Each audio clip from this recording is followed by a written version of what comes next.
amahoro y'Imana akomeze abane namwe. Ndabasuhuje ikaze mu kiganiro tuganira amakuru y'imyidagaduro hano iwacu mu Rwanda ndetse n'ibwota Masimbi. So ku mbuga nkoranyambaga abantu benshi baba bari gutukana, bamwe basebanya, bamwe batikurana, bamwe baganira ibindi byinshi cyane bitari byiza ku mbuga nkoranyambaga. So muribuka uwitwa Papa Cyangwe nk'umuhanzi muri Rock Entertainment. Uwitwa Papa Cyangwe yasobanuye impamvu yatumye ashwana na Rocky nubwo batandukanye mbere, ariko ikintu cyatumye nawe aza kubivuga ku mbuga nkoranyambaga. Nubwo ngo uwitwa Rocky Kimomo yagiye kwa Isimbi avuga yuko yamushiyemo amafaranga arangije aramuhemukira ndetse n'ibindi byinshi cyane ko byagiye bivugwa, ariko muri katanya tubyumve muri buno buryo hanyuma tubiganireho neza. Ikintu buriya cyonyine cyambabaje buriya nka Rocky ntabwo nari mfite kujya gusubizanya nawe, kuko Rocky njye mufata nka papa wanjye. Ni umuntu nubaha amana, uzi umuntu kugira ikiza akaguza na Irene, akaguza na Saba, akaguza n'abandi bantu gutyo, ukaza gusubizanya nawe ngo yavuze. Ariko nawe niwe wansembuye, ngiye kumubona mbona yambaye agashati keza, yambaye agasuti, ari kwa Saba yicaye gutya afite akantu k'agakawa yankurubendiye, ari kuvuga ati peti njye yarambwiye ngo nta bushobozi ngo mfite bwo kumanaginga. Bro ibyo nutabivuga n'ibiki, urumva agiye gutuma abantu bamfata nk'umuntu wiyemeye. Wahise ushyuha naravuga uti ibi nibibaho. Bro ndavuga ati nari navuze ubundi kuko twari tumaze amezi 3 nge narajya ariko tutabivuga.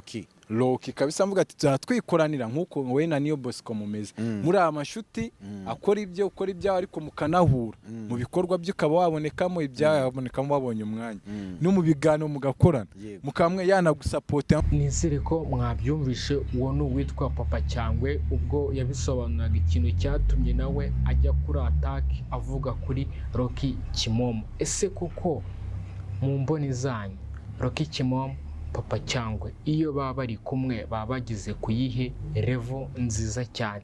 Ese gutandukana hajemo ikihe cyuho? Ese byagenze gute mu muziki wa Papa Cyangwe? Iki kintu nicyo tugiye kuganiraho muri comment hanyuma tucyumve. Ese Papa Cyangwe standard ariho, standard yari kuba ari kumwe na Rocky niyi mu bidutandukanyirize, ariko mureke dukomeze tubyumve muri buno buryo. Ikintu buriya cyonyine cyambabaje buriya nka Rocky ntabwo nari mfite kujya gusubizanya nawe, kuko Rocky njye mufata nka papa wanjye. Ni umuntu nubaha amana, uzi umuntu kugira ikiza akaguza na Irene, akaguza na Saba, akaguza n'abandi bantu gutyo, ukaza gusubizanya nawe ngo yavuze. Ariko nawe niwe wansembuye, ngiye kumubona mbona yambaye agashati keza, yambaye agasuti, ari kwa Saba yicaye gutya afite akantu k'agakawa yankurubendiye, ari kuvuga ati peti njye yarambwiye ngo nta bushobozi ngo mfite bwo kumanaginga. Bro ibyo nutabivuga n'ibiki, urumva agiye gutuma abantu bamfata nk'umuntu wiyemeye. Wahise ushyuha naravuga uti ibi nibibaho. Bro ndavuga ati nari navuze ubundi kuko twari tumaze amezi 3 nge narajya ariko tutabivuga. Rocky kabisa mvuga ati twikoranira nkuko we na Niyo Bosco mumeze muri amashuti akora ibyo ukora ibyawe ariko mukanahura mu bikorwa byo ukaba wabonekamo ibyabonekamo wabonye umwanya no mu bigano mugakorana mukamwe yanagusupporta nkuko supportinga Niyo Bosco n'abantu. Bro mbona wese none wajya kuvuga ati nje nta bushobozi mfite, niko yavuze n'ibiki. Abantu muri comment ati ubwo se ariyemera afite iki, yageze ku kiyatabonye. Bro urumva icyo gihe nawe ku myaka nari mfite byari bikeneye yuko nanjye ncyuha nkajya nanjye gutanga version yanjye. Version yanjye rero niyo natanze none ibi bibazo kuko nge naje none umvuga uko byagenze, kandi abantu ntibakunda ukuri. Uyu muntu akurenze bubisaba ngo ucinye inkuru uvuga ati ndabyemera amakosa nanjye ariko narakomeje, ariko nge siko navuze. Navuze ati amakosa naye kuko twavuganye ibi nibi. Bro abantu barabyanga, ndongera abantu barabyanga, nawe akajya asubirayo ewana abyiyuka n'aba Jean Marie bakaza bakavuga andusha genga andusha imbaraga nahangana n'umuntu umwe, nje ndi umuntu umwe ari 7 none si 7 hari n'itangaza amakuru. Urumva nka Irene nkawe niwe wamuje, Rocky niwe wamuje nawe kugira ngo rero Rocky mwimi ikiganiro biragoye ko nge wakinyima. Byari bigoye rero azisanga mamagaye nk'umuntu ati nabonye ibyavugira reka nzaze kwiregura ati dukore kuwa kane iki cyumwe ntago mari.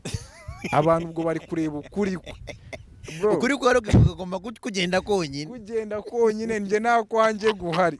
Hano bavuga ati ariko uyu mwana ahura mu mateko, nibwo navuze ati none ngiye kujya kuri Instagram yanjye mvuga ukuri kwanjye. Mbyivugire kuri Instagram yanjye. Naho abantu bakavuga ati wa mwana ufite depression irakwishe. uri kuvuga umuntu ukurenze twamukumenye kubera nibwo nagezeho ndavuga ati ubundi ndi kuvuga uko kuri icyambere sindi kukuvuga ngo nsubire muri lebo ye wikuyemo ntabwo ndi gushaka kugaruka ndi kubivuga abantu babyumve bandike nikorera imiziki bo rero siko